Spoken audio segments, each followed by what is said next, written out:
semuanya, salam kenal. Saya Siti Aisyah Humaira dengan nomor induk mahasiswa A241200015. Saya merupakan mahasiswi dari Universitas Tadulako, jurusan Matematika dan Ilmu Pengetahuan Alam, Fakultas Keguruan dan Ilmu Pendidikan, Program Studi Pendidikan Fisika. Baik, adapun maksud dari video ini merupakan tulis pendahuluan percobaan latihan saya, yakni pendulum amplitudo besar, yang dimana diberikan oleh Kakanda Putri Haryana dengan nomor induk mahasiswa A2419012. Selanjutnya, adapun fungsi alat dan bahan. Yang pertama, pendulum bermassa yang terdiri dari seutas tali ringan dan sebuah bola kecil yang dimana akan digantung dan yang akan diuji pada percobaan kali ini. Selanjutnya ada katrol yang dimana berfungsi sebagai pengait atau wadah untuk menaik turunkan beban massa pendulum tersebut. Lanjut, ada sensor gerak gravitasi yang dimana digunakan untuk mendeteksi atau memantau gerakan benda. Selanjutnya ada statif, yaitu salah satu instrumen peralatan laboratorium yang akan menjepit gelas beker ataupun tabung reaksi yang akan kita gunakan, baik dalam bentuk alat ataupun yang dapat dijepit. Busur derajat yang dimana digunakan untuk mengukur ukuran derajat suatu objek. Tentunya Pascal Software Capsule untuk mendapatkan hasil pada praktikum berupa grafik beserta nilainya 850 Universal Interface, yaitu sebagai penghubung antara motion sensor, grafik, dan software Pascal Capsule pada komputer. Nah, teori singkat dimana I adalah inersia atau rotasi pendulum, M adalah massa total pendulum, dan D adalah jarak dari polos ke pusat massa. Dimana pendekatan menjadi persis seperti amplitude mendekati nol. Dalam hal ini, gerak yang terjadi adalah gerak harmonis sederhana dan perpindahan sulit yang diberikan. Selanjutnya, prosedur kerja. Yang pertama, menyiapkan alat dan bahan yang akan digunakan pada percobaannya, lalu menyusun rangkaian seperti pada gambar yang di samping.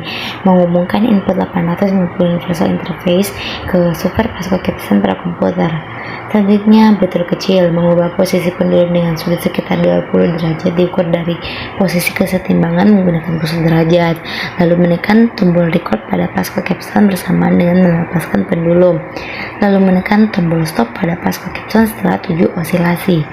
Nah, amplitude besar mengubah posisi pendulum dengan sudut 180 derajat diukur dari posisi kesetimbangannya, di mana mengulangi langkah 56, menekan tombol record pada Pascal Capsule bersama dengan melepaskan pendulum, serta menekan tombol stop pada Pascal Capsule setelah 7 osilasi.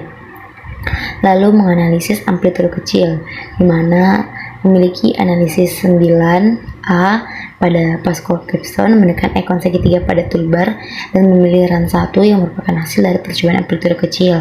Lalu menekan tombol theta pada kotak legend untuk menampilkan grafik dari data sudut amplitude kecil. Lalu menekan tombol koordinat dan menarik kotak selektif atau seleksi ke salah satu puncak gelombang. Menekan ikon curve fit dan memilih sign pada daftar yang muncul sehingga akan muncul nilai A, omega, fluida, dan C. Menyimpan gambar data dengan menggunakan snipping tool dan memberi nama data sudut amplitude kecil. Mengulangi langkah 11 hingga 14 yang telah saya sebutkan tadi. Untuk tombol unveil dan ISO pada kotak legend untuk menampilkan grafik dari data kecepatan sudut dan percepatan sudut serta memberi nama data kecepatan sudut amplitude kecil. Untuk unveil dan data percepatan sudut amplitude kecil. Untuk unansel, analisis amplitude besar. Nah, selanjutnya memilih analisis A pada Pascal Capsule, menekan ikon segitiga pada toolbar dan memilih run 2. Merupakan hasil dari percobaan amplitude besar. Mengulangi langkah 11 hingga 15 dengan mengganti nama amplitude kecil menjadi amplitude besar. Selanjutnya osilasi amplitude kecil, yaitu masuk ke proses B, yaitu prosedur B, mengubah posisi pendulum pada sudut ke sekitar 7 derajat, diukur dari posisi kesetimbangannya menggunakan busur derajat. Mengulangi langkah 5 hingga 6, mengubah posisi pendulum pada sudut sekitar 9 derajat, diukur dari posisi kesetimbangannya menggunakan busur derajat. Mengulangi langkah 5-6 lagi. Adapun osilasi amplitude besar masuk ke prosedur C, mengubah posisi pendulum pada sudut sekitar 20 derajat, diukur dari posisi kesetimbangannya menggunakan busur derajat. Mengulangi langkah 56. serta mengubah posisi pendulum pada sekitar 4 derajat, diukur dari posisi ketemuannya menggunakan posisi derajat, lalu mengulangi langkah 5 kembali.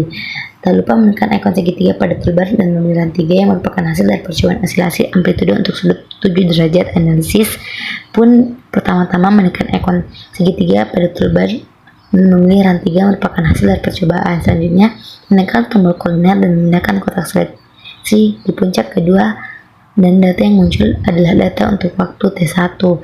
Menekan lagi tombol koordinat dan memindahkan kotak seleksi ke puncak 6, dan data yang muncul adalah data 2 untuk waktu T2. Lalu menekan lagi tombol koordinat dan memindahkan kotak seleksi di puncak keempat, dan data yang muncul adalah data untuk amplitude A. Menyimpan data dengan menggunakan spinning tool dan menambah data osilasi amplitude sudut kecil ke-7. Mengulangi langkah 30 hingga 34 untuk percobaan osilasi amplitude kecil untuk sudut 9 derajat. Pada run 4, osilasi amplitude besar dengan sudut 20 derajat. Pada run 5, dengan osilasi amplitude besar dengan sudut 40 derajat. Pada run 6, memasukkan semua data ke tabel hasil pengamatan. Sekian dan terima kasih. Sekian yang dapat saya sampaikan. Kalau yang mau dimakan, karena saya hanyalah seorang pelajar yang masih belajar, semoga video ini bermanfaat bagi kita semua.